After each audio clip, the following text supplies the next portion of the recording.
Great. Well, welcome everyone to our Explore the Coast Grants webinar. This is for people who would like to apply for our next round of Explore the Coast grants. Your host today will be me, Sarah Haugen. I'm a project manager with the San Francisco Bay Area team. And Morgan, do you want to introduce yourself? Hi, everyone. My name is Morgan, and I am a project manager with the North Coast region. And then we have Carol, will be monitoring the chat for us today, so she can answer questions as we go. And our colleague Irvin is managing Zoom if you have any tech issues come up. So with that, I think I'll get us moving. Okay, so today we're going to cover, let me go back, cover the webinar logistics.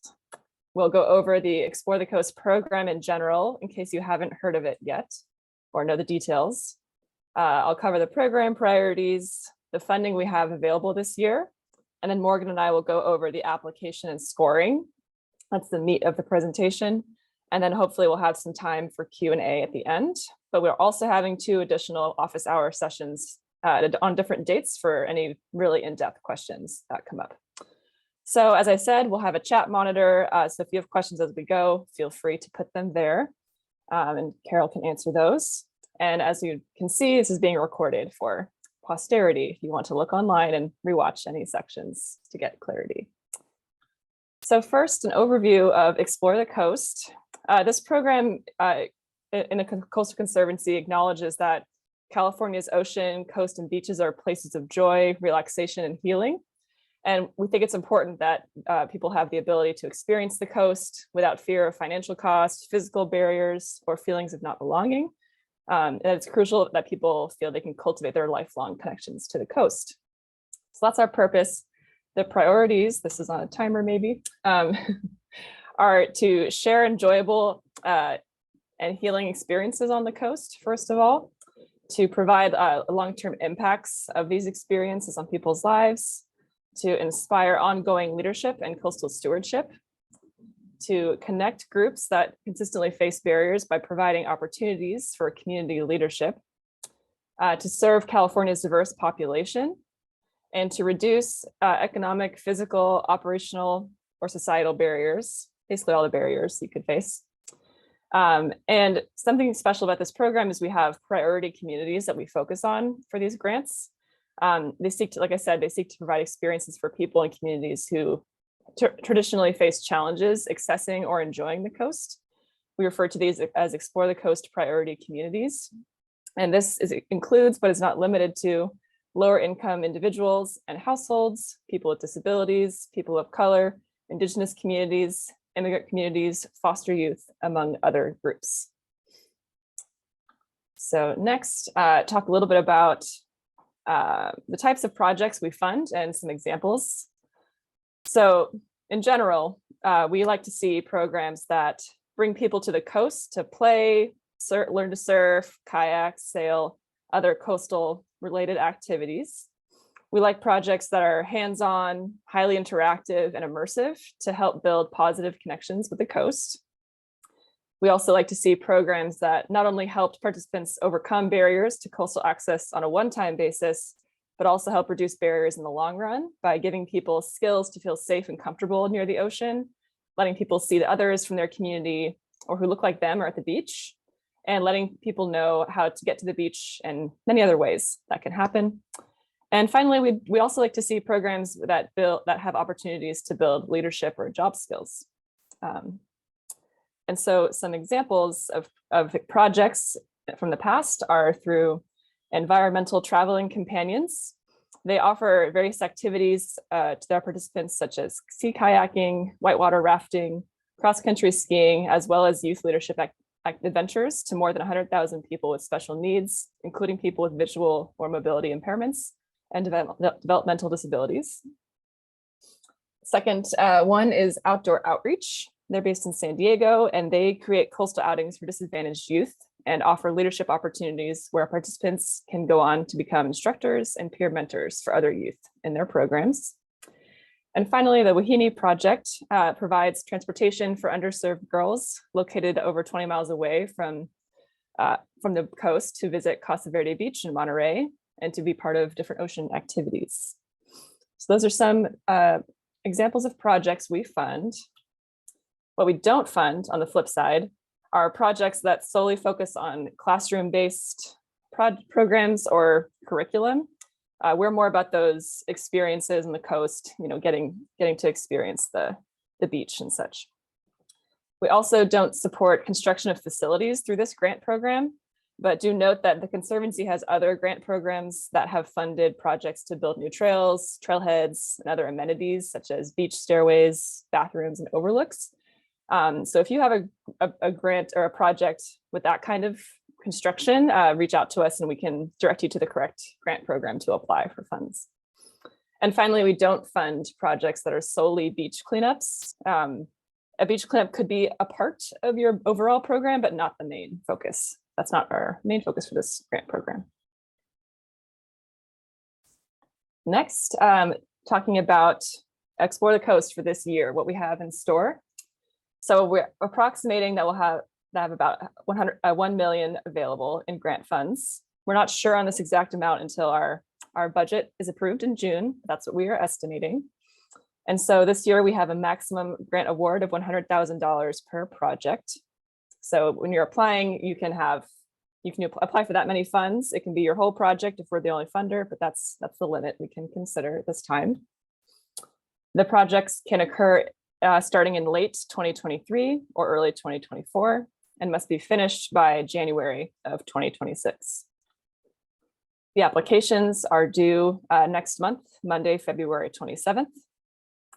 And those selected by staff will be presented to the Conservancy Board for funding approval in the fall of 23. So that is how it looks this year. And then just upfront to get some of the grant agreement terms clarified for you. Once the Conservancy has approved your grant at a public board meeting, staff will prepare a grant agreement, getting the terms set forth for your grant. And for you to begin work, this grant agreement has to be executed. You have to have met the preconditions of the grant, which includes a resolution from the grantee's board authorizing that you can accept the funds, proof of liability insurance, among other things, and the project manager must authorize your work to begin. So just keep that in mind. It's not like you can just start once the board meeting happens. There's a number of things we have to get lined up. And as a note, our grants work on a reimbursement model.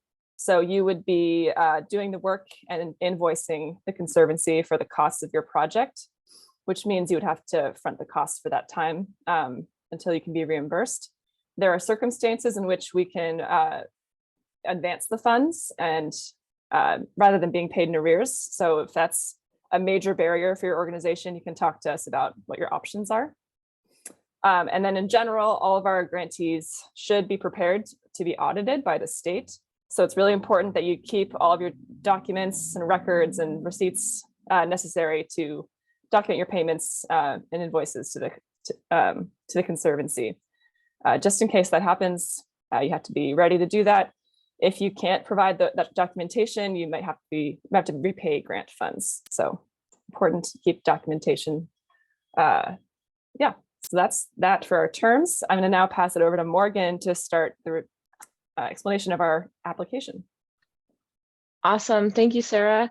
So as Sarah mentioned, we'll now start going through the application. Our chat monitor will jump a link to the chat in the application page for the application page. Eligible agencies for ETC grants are public agencies, federally recognized tribes, and nonprofit organizations with a 501c3 status. We do have a couple of changes from previous year's applications. We based the feedback from grantees to make these changes. Some of the changes are that instructions and the applications are separate documents. The format's easier to follow. The questions are more specific to help us better understand projects. Later in the presentation, we have 2 budget options offered. And then this year, we're also offering a Google Docs version of the application, which can be downloaded and filled in on Google Docs. This is to help those who do not have Microsoft Office. So now we'll briefly go over the cover page.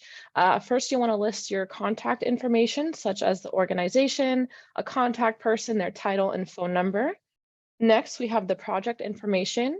You'll list the project name, amount of funds requested, and start and end dates. And then finally, the cover page ends with location information, meaning what facilities or places will be utilized during your project. So submitted applications should be sent to grants@scc.ca.gov.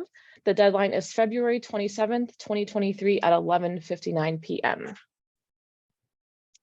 All right, now we're going to jump into the project summary and overview. So we have 3 questions to help reviewers understand your project. The first question is what? We want to know what the project is, what participants will be doing. Here you'll explain what activities and trips will look like. For example, you could do low-income youth and family, low-income youth and family to the beach for surfing lessons and picnicking. The second question is who? Here you'll describe the geographical or culture community being served and how the project will reduce economic, physical, or societal barriers. Another example would be providing surfing lessons and lunches for low-income youth. That reduces an economic barrier because with the price of gas, lessons, equipment, and food, it's a huge barrier for low-income youth in accessing the coast. The third question is why? Here we would like an explanation for why the project will serve the intended communities. Here you'll want to be really specific about challenges and difficulties faced. And then just as a side note, please read each question carefully, follow the instructions. Response links vary by question. All right, moving on to ETC priority communities served. Question 4 helps us better understand how many participants from a priority community the grant will serve. As a reminder, priority communities are communities who face challenges accessing or enjoying the coast. Keep in mind that 60% of participants should be from an ETC priority community. This number has gone up from last year and previous years. It was 50% previously, now it is 60%. All right, this is continuing in our application. So in this table on the right, you'll estimate the number of participants from priority communities. Some of our priority communities are people of color, such as Black, Asian, Latinx, Indigenous, multiracial. There's other non-white ethnicities, which please specify. Other communities facing barriers accessing or enjoying the coast are low income, people with physical disabilities, people with cognitive or emotional disabilities, English as a second language learners, foster and homeless youth, LGBTQ+, people who are formerly incarcerated, veterans, and other. Again, please specify. So in the column on the right, you'll estimate the number or percent of participants from these ETC priority communities.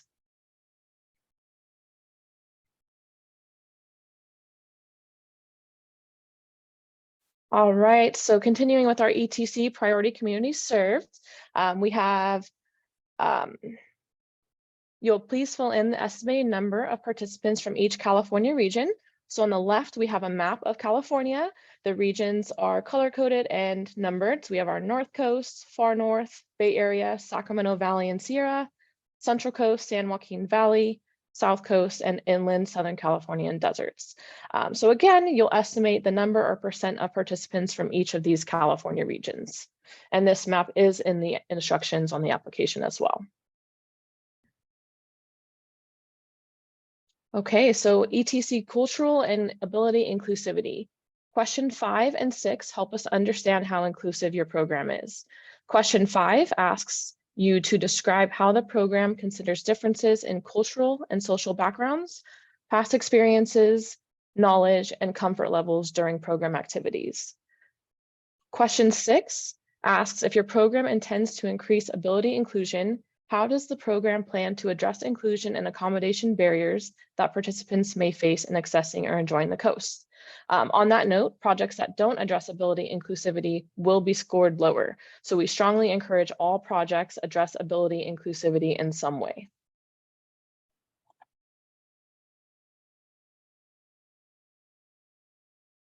All right, building and fostering community connections. So question 7 helps us understand the level of community leadership your project has. Here you'll describe your presence, relationship, and engagement to the community served. Ideally, programs are led by communities being served and have leadership development opportunities for individuals from the local community. We also ask if your community is involved with program development, or do Do any community members sit on the board of your organization? Do they volunteer, or are they now a part of your staff? We also like to know who your community partners are and how they strengthen your organization.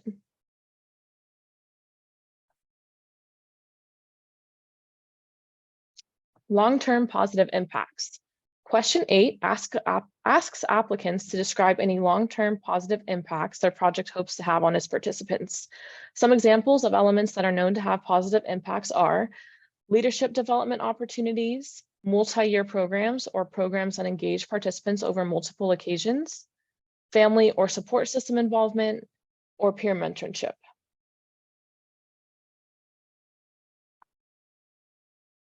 Okay, jumping into project scope, which is question 9. So here we'll ask you to articulate 3 main parts of your project scope. These parts of the project scope are project management, project preparation, and project implementation. So in the description column, you'll briefly describe each scope area. In the timeline column, here you'll state the expected start and end dates of each project scope category in month and year format. And in the milestone column, you'll list significant steps reached in relation to each project scope category. For instance, a sample milestone for project preparation can be a completed roster or project participants or the completion of instructor recruitment. And that completes the first part of the application. I'm now going to pass the mic over to Sarah to go over the budget. Okay, budget, everyone's favorite part of anything. I thought we'd go over some just general guidelines about the budget first before jumping into how to explain your budget on the application. So as I mentioned earlier on, our grants are reimbursement based, meaning that you'll have to pay for any project related costs upfront, then submit your invoice to us for a grant disbursement. And we also have a 5% withholding to each disbursement, which we will release at the end of the project when it's finished. We're also allowing a percentage of grant funds to be dispersed upfront if it's necessary for your organization and your financial operations. So if that's an option you want to explore, please reach out to your project manager if you're selected to move on to that part. We also are allowing indirect costs of up to 20% of the total grant award. This is slightly higher than in the past. And when you're writing out your grants, please round up to the nearest $100. We don't need to get too granular, seeing just what your overall budget is going to be. So to the tables. One reoccurring comment that we've received from both applicants and our advisory board of volunteers has been to improve the budget section of our grant application. So this year, we've decided to offer 2 submission formats for the budget. And this is shown here by task and by cost category. So as Morgan was saying, our model for kind of how projects are split up is typically by project management, preparation, and implementation. So that is why the first option is to do things by task. And you can see here it has indirect, fiscal, sponsorship fee, other costs. The other option, I'll go both into more of these in more detail in the following slides. The cost category option splits things up by types of expenses, such as personnel, equipment, subcontractors, and indirect. So these are your 2 options. I'll go over both of them now individually. So the by task option, this is the format we use for our work programs, and it's and your invoices. So that's why we have this as the main submission option. As you can see in the example, this person plans to spend $6,000 on project management, which is the overall management of the grant, the preparation of their events, and then $40,000 on the actual implementation. And they've calculated their indirect to be $5,000. So this is how you would lay it out in your application. And then in the accompanying narrative, you would explain how the project implementation would be split up between labor, equipment and supplies, transportation, and other expenses for that. So again, that's option 1. Because we know that may not be the way you usually create budgets in your organization, we're adding a second option, which is to do budgets by task. Might be a bit more intuitive, and for the application stage. And so, as you can see here, you would split things up by personnel, equipment, subcontractors, whatever your costs may be. And in the narrative section, you would estimate the percentage of staff time spent on the project management portion of your work and preparation, and then by implementation. And when we say implementation, we mean, for example, if you're doing a beach visit, the management and prep would be, getting ready to do those visits, and the implementation would be the actual beach visits. So that's the differentiation. And in this part, you would summarize those costs by percentage for those areas.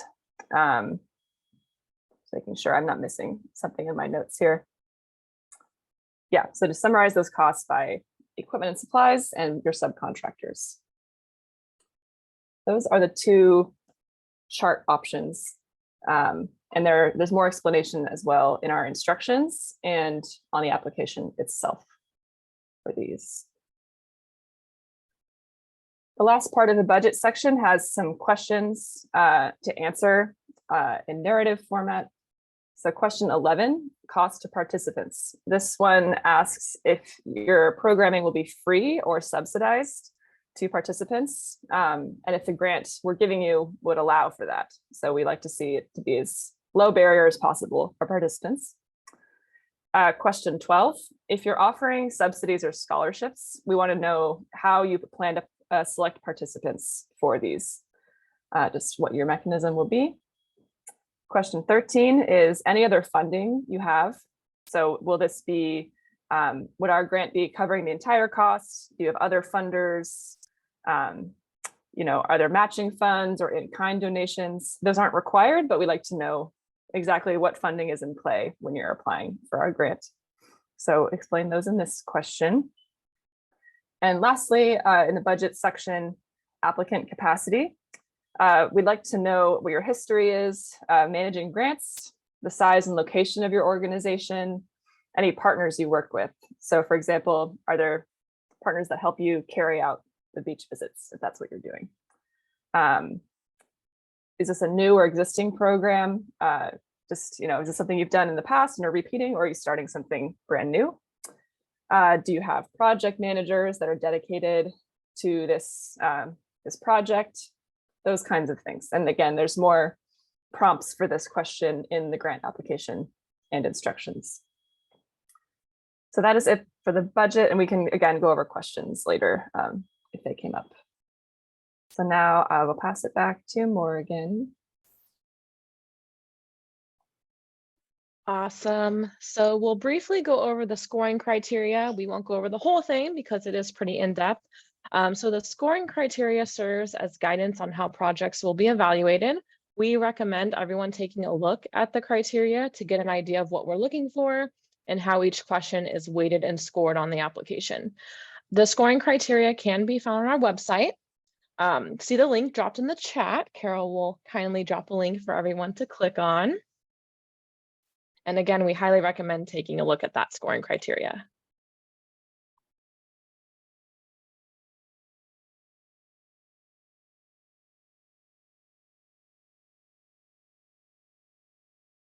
Great, so our technical assistance office hours. As a resource to applicants, we're holding 2 Zoom sessions that we're referring to as our technical assistance office hours. These office hours can help those with application assistance, budget questions, project eligibility, or anything else.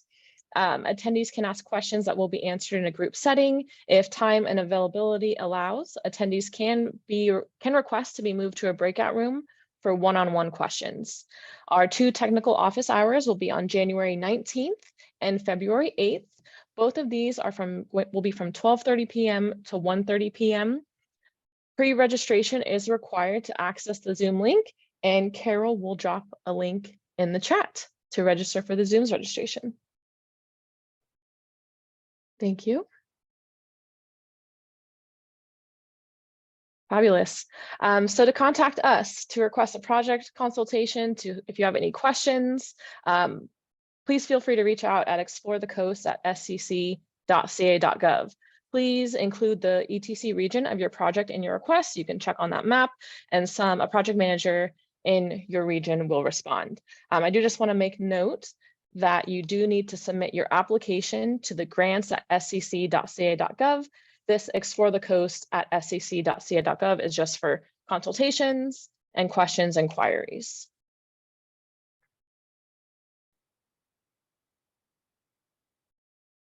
Awesome. Well, thank you everyone for joining us today.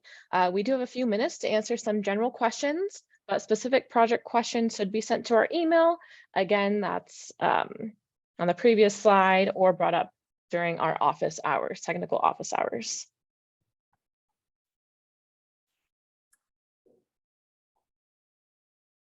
We do have some questions, Carol. Yeah, we have a couple questions in the chat and in the Q&A. So we have about 30 minutes left. So I think we have a lot of time to answer questions. So I'll just start with the chat ones that we got. Let me go back here.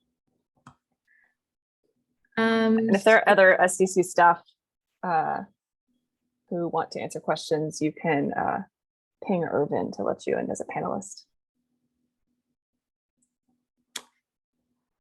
So I see Rolando Madrid. He had two quick questions if you wanted to put those in the chat. Justin Lindenberg is asking, is this still an up round? You have more funding than usual to award. So I can answer that. This is not technically an up round. We have less funding than we did last year, but we do have more funding than we had in previous years before last. Last year was sort of an anomaly where we had a 14 million influx and we were able to provide a lot more funding for projects. And this year we have 1 million for projects, but that is more than in previous years, such as 2020, 2019, et cetera.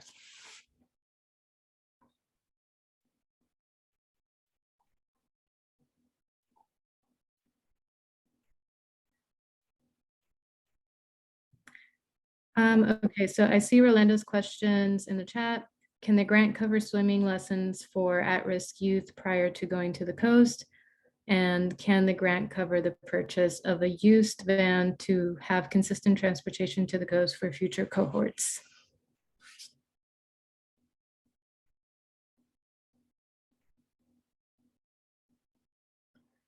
It's my understanding, someone can correct me, that the swimming lessons, if they are tied to a coastal activity, could be covered. And that a van purchase is typically a harder thing for us to approve, since it's an organization, it's a purchase for the organization as opposed to just for the project.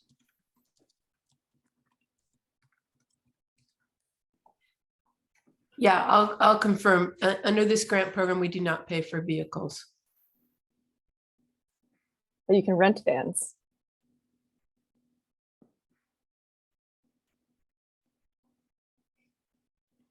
Okay, so our next question in the chat is from Sherry.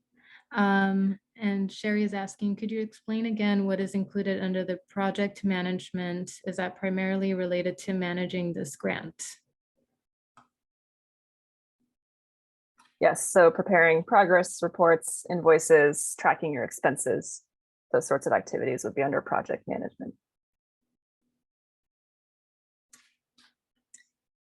Okay, I'm just going to go back and forth between the Q&A and the chat. So we have a question from Anne in the Q&A.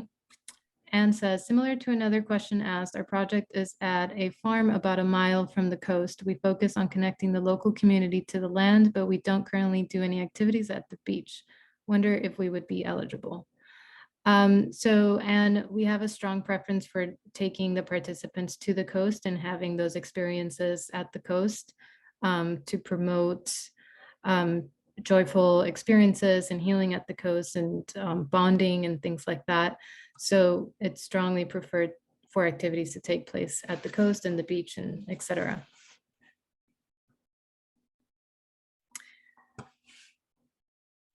Okay, for a question from Brenna, is the board resolution required before or after the award?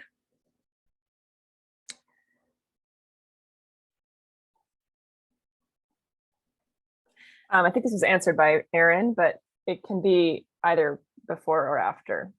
We have different templates for both options.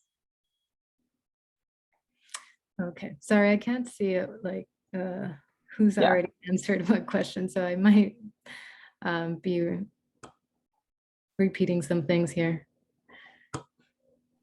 So just let me know. Yeah. Okay, so from an anonymous person, we have a question. Is there a limit on how many trips you can take per year? And the answer to that is no, there is no limit. As many trips as you can do with the amount of funding that you are granted.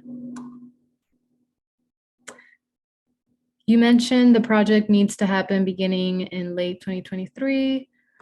Does this mean the second half, last quarter of the year, etc.? And this question is from Amanda.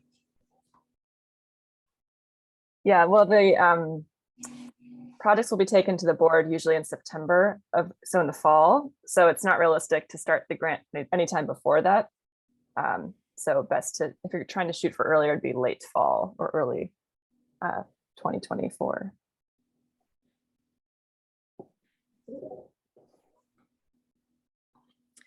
Okay, our next question from an anonymous attendee, is there data input requirements for this funding? Not entirely sure what data input requirement means unless Morgan and Sarah have an idea, but we don't require any data, just the only numberings that we require is from the presentation earlier is the amount of participants in total, and then the amount of participants from ETC priority communities. We do have a template for pre and post survey questions. So qualitative data is that's how we prefer to receive it, is through that, but there's flexibility in how you report on the qualitative experience the participants have.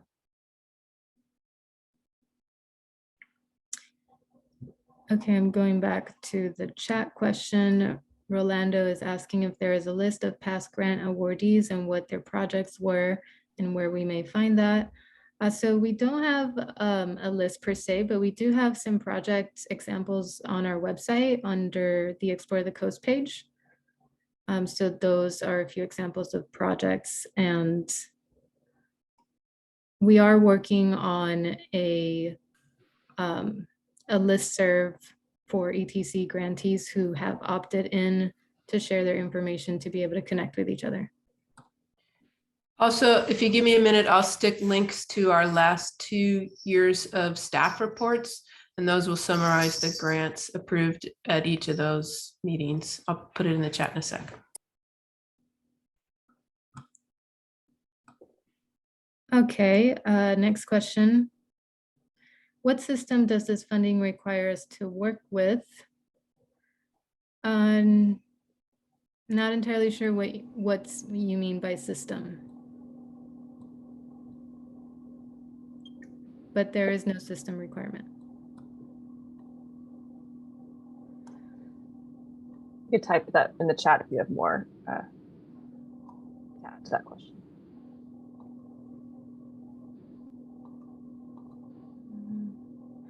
Okay, our next question is from Lee Cooper. We are a current grantee with a new grant extension running through 2025. Are we eligible to submit a proposal for new projects reaching a new audience not covered by our current grant?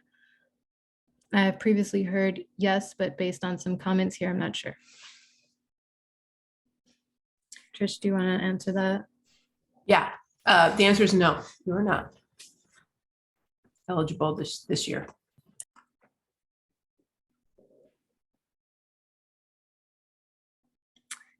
Okay, and then our next question is from Tracy. How do we estimate the diverse population percentage of our project that our project may serve? We plan bringing different groups with economic needs, but dividing up their backgrounds into percentages might be difficult to know at this stage.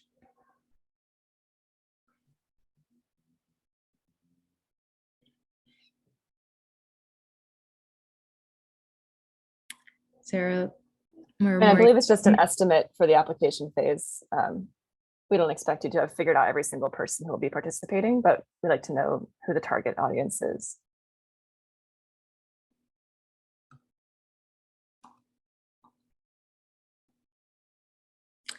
So Robert is asking, are there any geographic preferences, any preferences in timing of the program? So Robert, as long as the program falls within the expected start time and end times, there's no preference in timing. And geographic preferences, we are trying to get more applications from inland communities where we typically don't get a lot of applicants or participants from. But there isn't a preference per se. It's just how applications are, the competitiveness of applications and the number of ETC priority participants that they're bringing to the coast and things like that. And it's also might be helpful to look at the scoring criteria posted on the chat earlier, because that kind of details out how you're scored based on the different aspects of your project.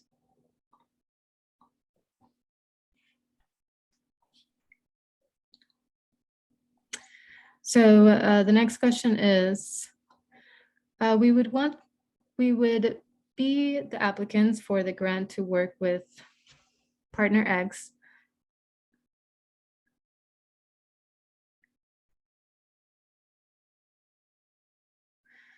Okay, so their partner has an ETC grant that we are not partners on. As we are applicants and not on their grant, will this still be allowable? So this sounds like you have a partner who has an ETC grant. So that doesn't have anything to do with your application, if I'm understanding the question correctly. If not, please feel free to ask in the chat. Yeah, I think we've seen this before where they just keep their expenses separate. So you can't double bill us for things, but as long as it's very clear what's separate and that they're different projects.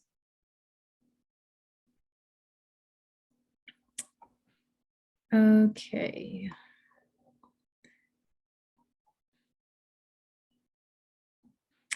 So Amanda wanted to clarify on a question from before that we do not fund purchases of vehicles, but we do fund transportation, including van rentals. Are bus rentals possible, public transportation eligible? So I'll answer part of this question. So we do fund transportation, including van rentals and bus rentals. And then public transportation, Trish, do you want to take that?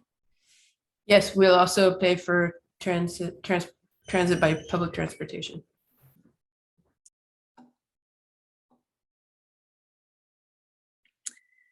And the next question, does this grant require quarterly or monthly narrative reports? Sarah or Morgan? It can be monthly or quarterly, and mainly our progress. There's a template you'd be provided that has the elements we'd like you to update us on. It doesn't have to be a lengthy narrative every time, but we'd like to know your progress on different tasks. What was accomplished and what you spent grant funds on is what we're looking for. All right, and next question is from Sarah. Is the grant awarded based on previous years of funding received and managed? And then Sarah also has another question. Is it based on a percentage of funded managed on previous 2 years?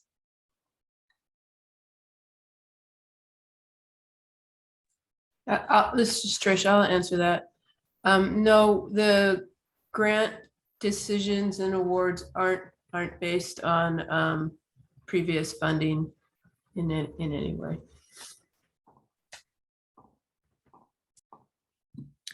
Okay, so that's all the questions in the questions and answers. Let me go back to the chat to see if I missed anything. I think some of our SCC staff have been answering questions in the chat. If there is a question we haven't gone to yet, you can put it into the questions and answers box and I can read it out loud.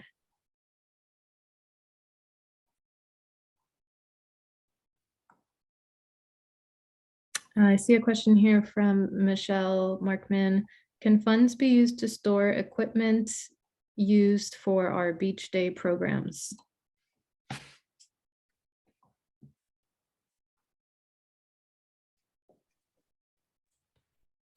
I'll answer that. Potentially, I guess is the answer. Storage of equipment is necessary. And so could see that as a project cost, but like paying for building a storage facility or something is not the type of thing we would fund. So if it's a relatively small part of the grant, it wouldn't be a problem. Okay, so we have more questions.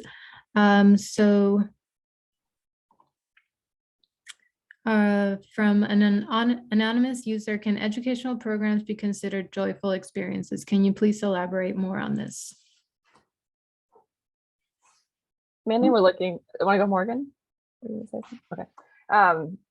We're looking for things that are not just outdoor curriculum. So, if there's beach exploration, that can be joyful. I mean, I think it's kind of subjective. So you'd want to explain how your program is something beyond education.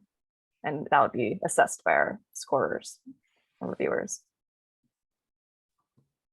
But again, you can look to our past grantees to see some examples.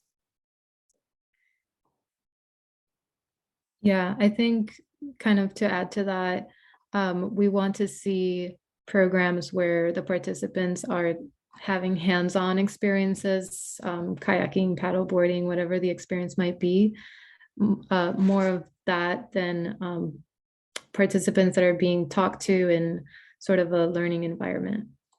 And that's what's kind of unique about our grant, is that hands-on experiences. So next question from, let's see, Sarah. Can surfboards be purchased? One of our partners gives lessons on surfboarding for underserved children.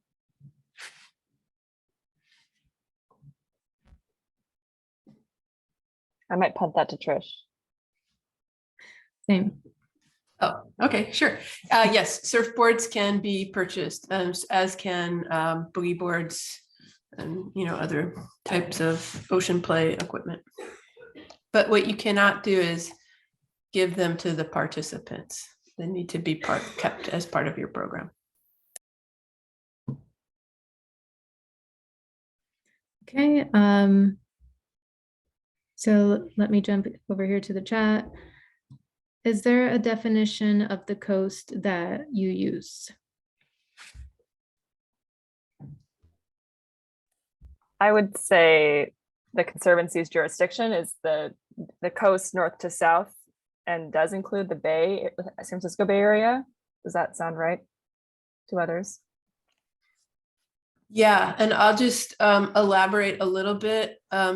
In different years, we've had different funding sources for the program, and one of the funding sources only can be used on the outer coast. And so in San Francisco Bay Area, that means from the Golden Gate Bridge out is the outer coast. So that funding source cannot be used for San Francisco Bay. And then for San Francisco Bay Area, we use our authority is for the 9-county Bay Area. So I saw a question in the chat about the Delta. It depends how far up the Delta as to whether we could fund a Delta-based project. So our next question from Holly, would the grant period likely begin in November 2023, or do we need to plan to not include any 2023 programming? So we expect to bring a recommendation for the selected projects in September of 2023. And then afterwards, we assign you a project manager who will work with you to execute the contract and collect all the conditions precedence items. And depending on that time frame, as you speak with your project manager, you can kind of get a better idea of when you can start. But to be safe, I typically recommend at least the very late of 2023 and early 2024 for start dates. Next question from Johanna. Our nonprofit focuses on the Santa Ana River, which has an outlet at Huntington Beach. Does ETC focus on just activities such as kayaking, etc., or is water quality testing discovery acceptable? I would just say that this is very subjective. I would explain in your application how this is going to bring a coastal experience and this is recreation.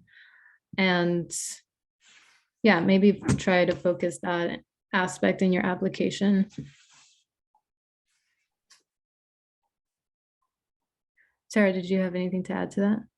Yeah, I was going to say that like our program priorities do include, coastal stewardship and leadership. And we talked about, that sort of thing. So it depends on how that would fit into the priorities.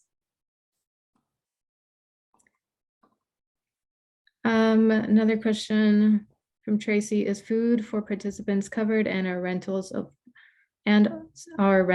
portable toilets? Yes, food is definitely covered, and as long as it is a reasonable expense on foods, we don't have a particular rate that you need to follow anymore. And a rental of portable toilets covered. I would say yes, but Trish, can you verify? Yes, I agree. From Marcia, in the budget, does the 20% for indirect costs include staff, taxes, and benefits, or is that included under staff cost?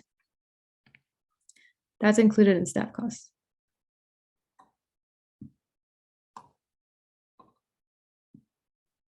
From Rolando, can funds be used to purchase wetsuits?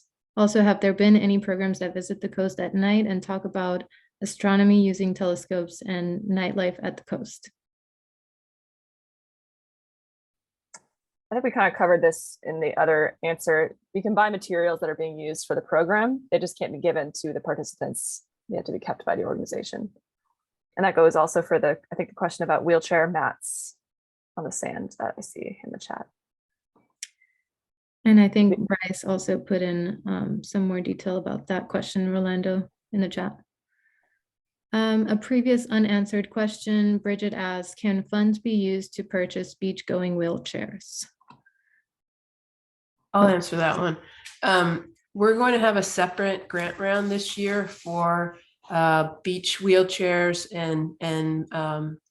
and accessibility mats on the beach. So we won't be funding them through this grant round, and I'm not sure when that's coming out, but look, if you get on our mailing list and look for it, it'll be sometime this year.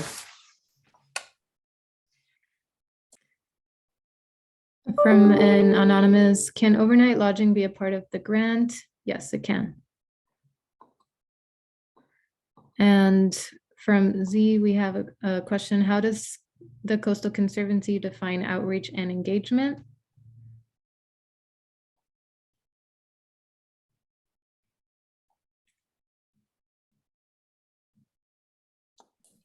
Is this referring? Yeah, go ahead. Oh, I would say that our long pause kind of reflects that we don't have a really specific definition of that. I think we're just looking for how you reach and communicate with the community that you're trying to serve, that you are serving.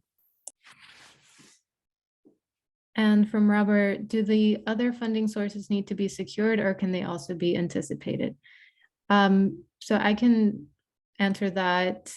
They don't need to be secured before you apply for the grant, because it is not a requirement of our grant to have matching funds or anything like that. So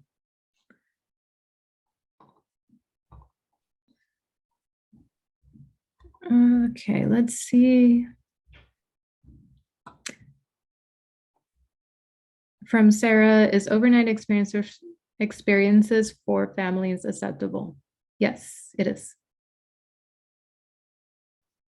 Okay, did I miss anything?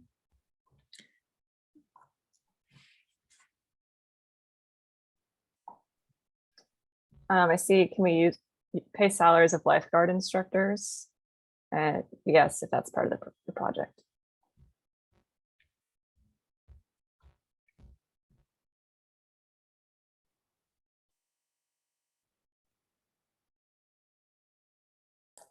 Sure. There's a question about what we can give at the end of the project. Basically, there's nothing that you can, that we can pay for that you can give as like the end of the project. However, there are things that there's some exceptions. For instance, if you're taking a group of kids to the beach, it can be helpful to be able to identify them all visually by having them wear the same t-shirt. And so that can be considered like a necessary cost of the program. And then they can keep that t-shirt. I see sunblock on the list. You definitely can buy sunblock, but not give them the tubes of sunblock. We have had programs that have brought kids to the beach for different kinds of outing programs where they wanted to have like journals and things, and I actually don't think we paid for the backpacks. I think they got them donated, but backpacks and journals were part of what was on their equipment list. I'd have to remember. So I think we may have paid for the journals, but not the backpacks. So things that are really necessary and there's a like strong reason they can't be used for the next group are things you could potentially let the participant keep. But it is something that we'll dig into the details of that. If your project's selected, we're not going to worry about the details of that in the process of selecting your project. We can work that out with you.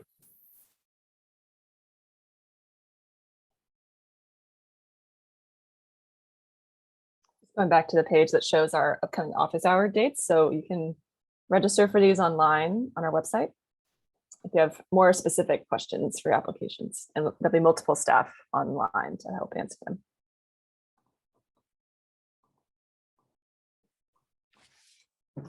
And if I missed a question in the chat, just copy and paste it to the bottom of the chat so I can see it.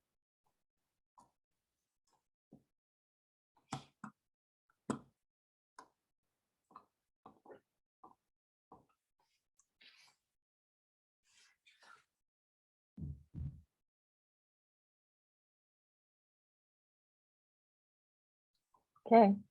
Well, thank you all for joining us. Thank And you, maybe we'll everyone. see you at the office hours. Thank you, everyone. See you at the office hours.